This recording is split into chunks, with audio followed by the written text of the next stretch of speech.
วิธีตั้งค่าที่น่าจะง่ายที่สุดก็คือตั้งค่าผ่าน USB นะครับผมก็เสียบ USB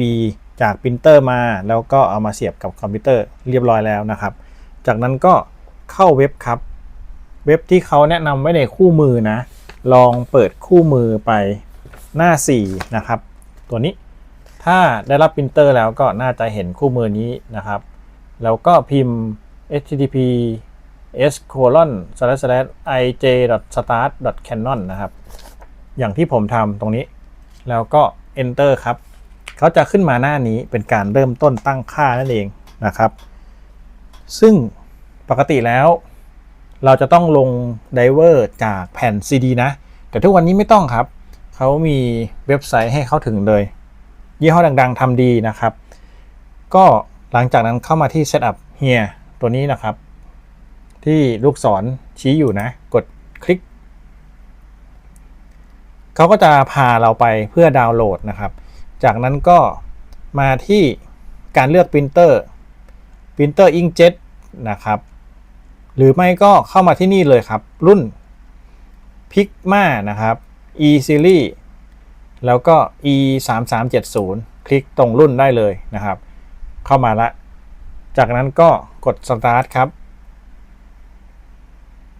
เขาก็จะขึ้นให้ว่าต้องทำอะไรบ้างนะครับนี่คือง่ายที่สุดแล้วจากนั้นก็ดึงสีส้มออกทุกส่วนเลยนะครับให้เรียบร้อยถ้าเกิดว่าคุณต้องการที่จะดูวิดีโอรายละเอียดก็กดดีเทลวิดีโอก็ได้นะจริงๆก็ไม่มีอะไรยุ่งยากจากนั้นก็เหมือนจะหมุนกลับด้านครับเพื่อที่จะเอาด้านหลังออกด้วยนะครับ Install Ink ก็คือการใส่ตลับหมึกนั่นแหละนะครับตลับหมึกสีทางซ้ายดำทางขวานะครับที่ผมแนะนำไป Next ถัดมาโหลดเพน LTR or A4 ก็คือเอา A4 เข้าไปนะครับเขาก็จะแนะนำวิธีการเอากระดาษเข้านะครับแบบนี้เลยผมเอากระดาษเข้าละ Prepare the printer to complete นะครับ Next จากนั้นเขาจะให้ดาวน์โหลดไดเวอร์นะเพื่อที่จะเอาไดเวอร์ของรุ่นนี้มาติดตั้งนะครับกดดาวน์โหลดที่ปุ่มสีแดง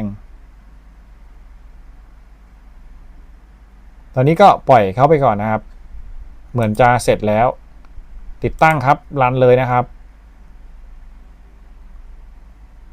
yes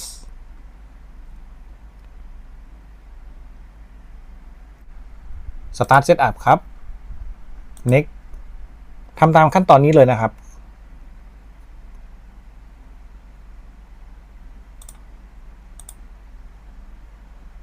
เขาก็จะดาวน์โหลด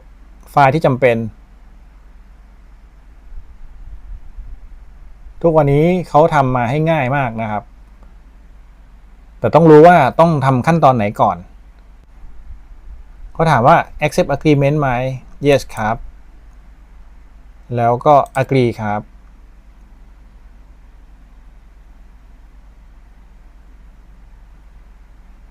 กำลังคุยกับปรินเตอร์นะครับเขากำลังติดตั้งไดเวอร์เพื่อคุยนะครับปรินเตอร์ก็เปิดอยู่นะเปิดปรินเตอร์มาแล้วก็วางนิ่งๆเลยนะครับ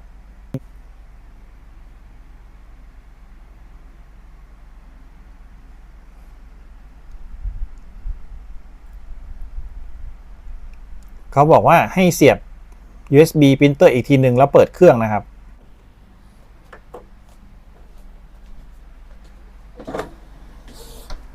ผมเสียบ USB ใหม่แล้วก็เปิดเครื่องปรินเตอร์อีกทีหนึ่งนะครับโอเคเจอแล้ว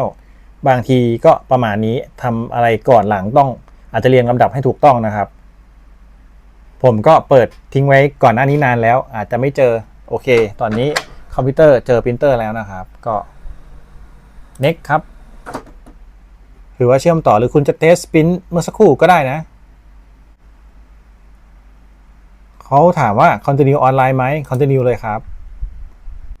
หลังจากติดตั้งไดเวอร์แล้วก็จะมีปรินเตอร์โผล่ขึ้นมานะครับเป็น Canon E 330ตัวนี้เลยก็สามารถที่จะทดสอบปริ้นดูรายละเอียดต่างๆรวมถึงปรินเตอร์ property นะครับ